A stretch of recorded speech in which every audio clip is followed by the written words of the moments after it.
Jason. Saya kasih pertanyaan yang paling sulit, ya. Saya kasih pertanyaan paling sulit. Yang sedang paling sulit.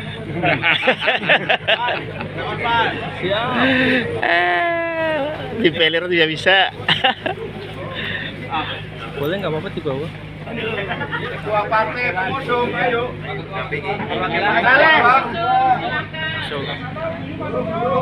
Senyum, senyum. Semangat.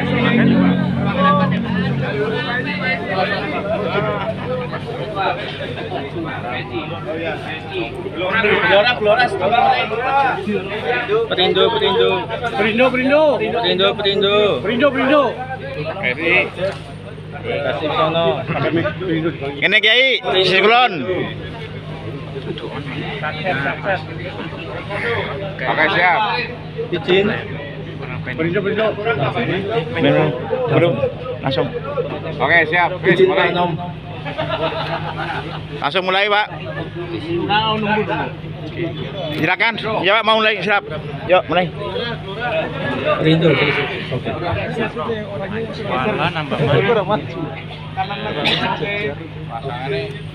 Izin Pak Nom. Bertanya terkait ini beberapa pertanyaan sih, tapi langsung saja ya. Terkait RT/RW blueprint untuk tata kelola kota dan infrastruktur jalan, itu yang pertama. Yang kedua tentang pendidikan, perlu adanya kampus negeri untuk peningkatan SDM atau tidak. Yang ketiga pertanian dan ketahanan pangan, karena kan Pemalang termasuk salah satu lumbung pangan cadang, tapi masih banyak hasil panen yang keluar. Yang keempat pengelolaan wisata dan infrastruktur wisata yang masih kurang dan SDM wisata yang tidak mumpuni. Itu saja. Monggo. Terima kasih. Banyak sekali pertanyaan satu. Tanggung Yang pertama terkait tadi Tata pendidikan ya? RT/RW Oh, RT/RW. Blueprint. Tata ruang kota ya. J, benar. Kalau kita lihat ini memang tata ruang kita harus kita benahi ya. Mungkin kita harus bersama-sama, tidak bisa sendiri, tapi kita mulai dari tingkat kelurahan. Kita akan lakukan lomba antar desa. Ya, jadi ini sederhana, tapi itu akan mempercantik kota kita. Dan kami akan membuat lomba itu secara reguler, setiap bulan, setiap 3 bulan, setiap tahun, sehingga masing-masing kelurahan berlomba untuk mempercantik kelurahannya masing-masing dan menjadi juara. Kalau untuk muka kota sih Pak, wajah kota. Ya, kalau wajah kota kita tahu prasarana juga kita masih sangat buruk, terutama lagi adalah kesadaran masyarakat untuk bersih menjaga lingkungannya. Ini memerlukan treatment khusus.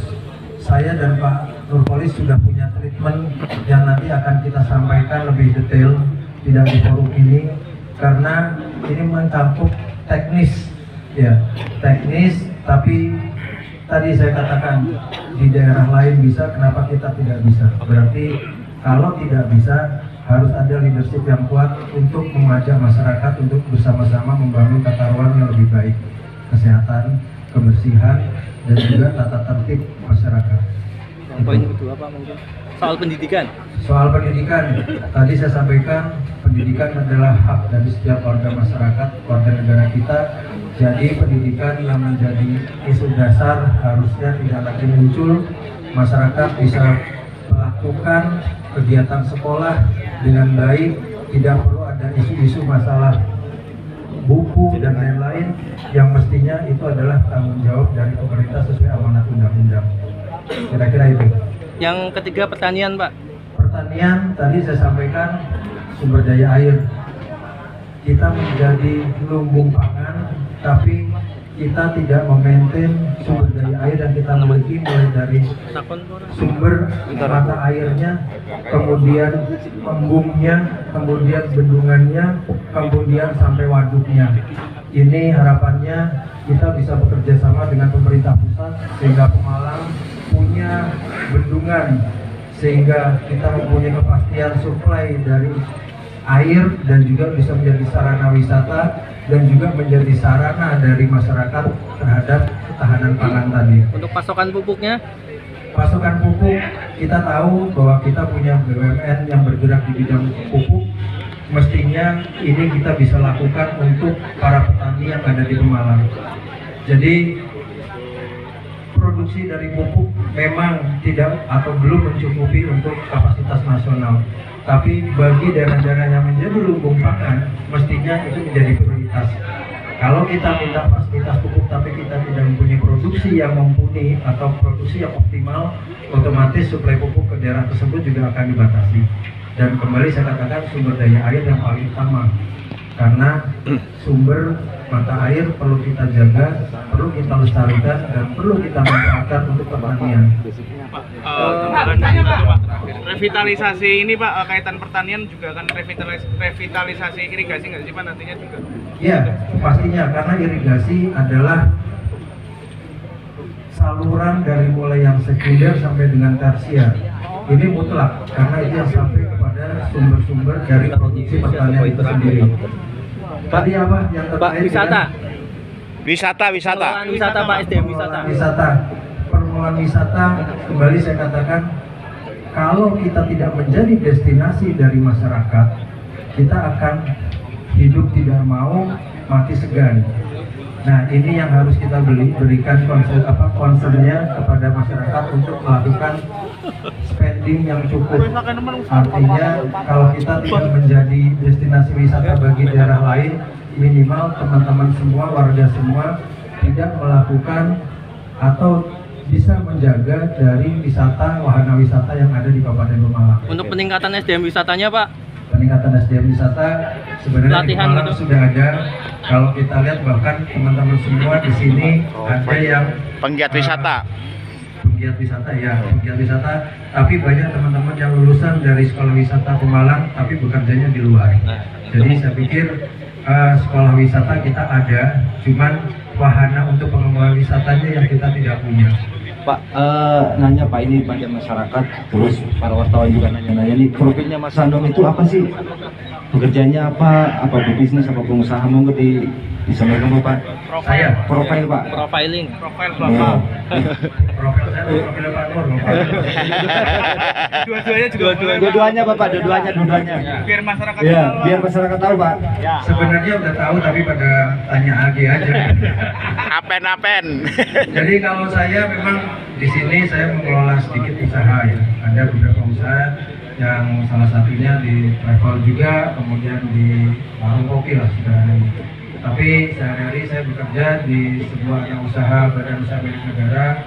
Kemudian kebetulan saya menjadi pengurus di sana, dan dalam rangka kontestasi ini saya diprofiling untuk bisa membawa Pemalang, dan saya berkorban untuk mengundurkan diri. Wakilnya Pak. Wakilnya, Pak. Calon wakilnya Pak. Wakilnya. Pak Nurhalis. Pak Nurhalis Pak. Oke.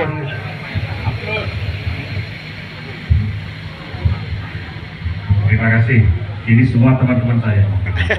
Karena saya pernah jadi Kabak Humas, jadi logis sekali dia bertanya ke saya. Pura-pura tanya. Terima kasih. Jadi yang ditanyakan tentang saya jelas dengan Pak Anom ini sebenarnya kami hidup itu sudah mulai. Artinya kami sudah tidak membutuhkan kebutuhan apapun karena uang sudah cukup ya Pak ya. Wah, luar biasa. Jadi kami hanya ingin memberikan warna baru buat Pemalang dengan pemikiran-pemikiran, terobosan-terobosan kami yang mungkin tidak bisa kami detailkan di sini. Nanti akan kami jabarkan di misi-misi. Jadi saya sekaligus pekerjaan saya sekarang itu wira swasta tadi, di KTP-nya wira swasta. Ya, kalau dulu PNS. Nah, sekarang wira swasta, dan wira swasta yang lagi saya senang geluti itu wisata kebetulan. Wisata ya. Jadi tadi ditanyakan bagaimana wisata, setelah saya pelajari ternyata wisata itu sebenarnya gampang. Di Pemalang ini kok nggak bisa berkurang, pertanyaan begitu. Jadi nanti kita akan gambarkan di visi-visi. Tapi yang jelas potensi wisata 5 tahun ke depan saya pastikan akan menjadi destinasi tidak kalah dengan Guci.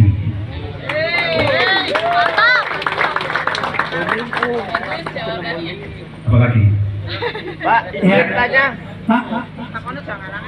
Katanya Pak, ini khusus untuk berdua antara Pak Anom dengan Pak Nurwanis ya. Ini Pak Nurwanis sebenarnya mantan Kabag Humas. Jangan kasih kendor.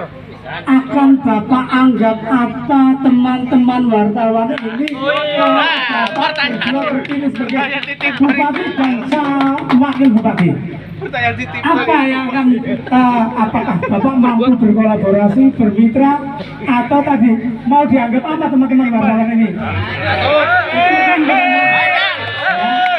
Yang kedua, kalau misalnya ya di dinas, entah di lembaga mana, ada yang mempersulit wartawan, ada yang menghalang-halangi kerja wartawan. Katanya wartawan media merupakan pilar keempat, tapi sering disia-siakan. Tinggal Nah, apa yang akan Bapak lakukan? Doanya yang pada ngumpet. Ayo, kita saksikan, buktikan. Saat ini, yakinkan, rekaman mulai. Jadi yang jelas wartawan itu adalah sebagai media untuk yang bisa menjelaskan program bupati kepada masyarakat. Jadi coronglah begitu ya. Jadi wartawan pasti kami akan jadikan mitra buat kami. Dan jangan khawatir kalau ada kepala dinas yang menghambat kalian semua.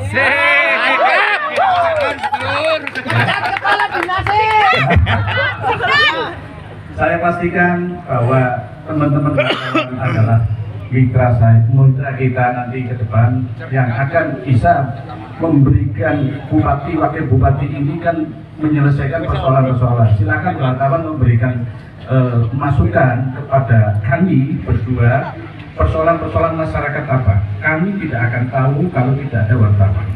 Jadi itu, jadi kami akan menyelesaikan sesuatu yang dibutuhkan masyarakat karena informasi yang dikembangkan oleh teman-teman wartawan. Jadi ini adalah efisiensi buat kami dalam bekerja. Kira-kira itu, monggo. Hidup Pak Nur! Hidup Pak Nur! Hidup Pak Nur. Hidup. Mas jawabnya harus bisa. Mantap. Ya, kalau saya bagaimanapun wartawan ada partner ya. Jadi yang harus dibangun apa? Yang harus dibangun ada partnershipnya. Partnershipnya harus dibangun antara pemerintah dan teman-teman media.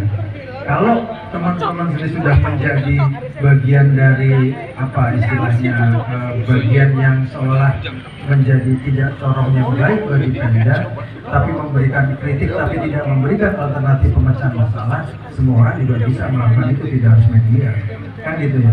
Mengeluarkan apa yang negatif semua orang bisa. Yang susah itu kan memberikan saran-saran yang konstruktif dan itu bisa dieksekusi oleh kita. Jadi kembali, media adalah partner yang harus dibangun. Apa yang dibangun adalah partnershipnya. Anur, Ya, kita semua punya niat baik membawa Pemalang. Kalau teman-teman semua juga mempunyai niat baik, partnershipnya yang mengedepankan. Jadi bukan sebuah pertentangannya yang dikedepankan, solusinya. Kira-kira itu. Kebetulan saya pernah kuliah di publisistik. Saya punya banyak teman-teman wartawan. Di HP saya ikut grup teman-teman yang sekarang jadi wartawan. Saya paham mereka tiap hari menulis seperti apa. Tapi saya baca tulisannya sangat konstruktif, sangat ilmiah, punya solusi. Bahkan kalau Indonesia menang atau kalah, mereka menulisnya konstruktif. Tidak mengkritik kekalahannya, tapi penyebab kekalahannya apa? Indonesia punya naturalisasi, mereka mengkritik naturalisasinya, tapi punya alternatif apa selain naturalisasi? Nah, kira-kira itu. Jadi, ya, saya kira itu yang dibangun adalah partnershipnya ya Pak ya. Kalau saya pikir itu. Mungkin itu tadi terkait satu lagi masalah kampus atau sekolah ya. Pendidikan ya. Kalau kita punya PTN negeri, saya yakin perputaran uang di Pemalang akan banyak. Yang jadi permasalahan membangun PTN negeri tidak semudah membalikan telapak tangan. Kita mulai dengan istilahnya kelas jauh. Kelas jauh ini kita mengundang orang-orang yang pintar. Tadi saya bilang, diaspora Pemalang itu orang pintar, Pak. Ada di mana-mana. Mereka tuh ingin membangun Pemalang. Ini menjadi bagian penting dari kita semua. Ini menjadi kelas jauh yang bisa mereka memberikan ilmunya, akademiknya kepada kita semua di Pemalang. Kita tinggal menyediakan sarana kelas jauh. Jadi kita tidak bisa membangun sebuah institusi pendidikan PTN, katakanlah Universitas Negeri Pemalang. Nggak bisa minggu depan, 1 tahun, 5 tahun nggak akan jadi. Tapi kita bisa membuat kelas jauh dengan perguruan tinggi yang ada, apakah itu negeri ataupun swasta. Kalau swasta, kenapa kita tidak bisa bikin BINUS Pemalang misalnya, atau Undi Pemalang? Nah, kita bisa mewakafkan tanah kita untuk sarana pendidikan anak-anak kita, sehingga apa? Saya merasakan anak-anak kita seharusnya kan tidak usah kuliah keluar Pemalang. Kan begitu. Mudah-mudahan ini nanti bisa mengawali kelas jauh ini ya. Bukan kita membuka sebuah perguruan tinggi negeri, sangat tidak mudah. Siapa yang mau mengajar di sini? Kan gitu ya. Siapa yang mau bersekolah di sini? Tapi saya pikir membuat kelas jauh, diawali dengan kelas jauh, dengan memulai mewakafkan tanah kita untuk, katakanlah kita bikin Undip Pemalang, dan itu sudah ada di kabupaten lain. Kita sudah punya Undip di Jepara, ada Undip gitu kan. Betul. Jadi di Batang akan ada nih, Undip Batang itu akan ada gitu. Nah, harapan kita juga harus bisa memulai itu ke depan dengan kelas jauh. Kira-kira itu. Cukup, Pak. Tadi ada pertanyaan yang belum terjawab soal Pemalang kan penghasil beras ini, Pak. Tapi sementara ini beras kita tuh keluar Pemalang. Nah, apa yang akan dilakukan oleh Pak Anom dan Pak Nur ke depan ketika terpilih menjadi Bupati dan Wakil Bupati Pemalang? Karena ini akan berdampak dengan petani kita. Gitu.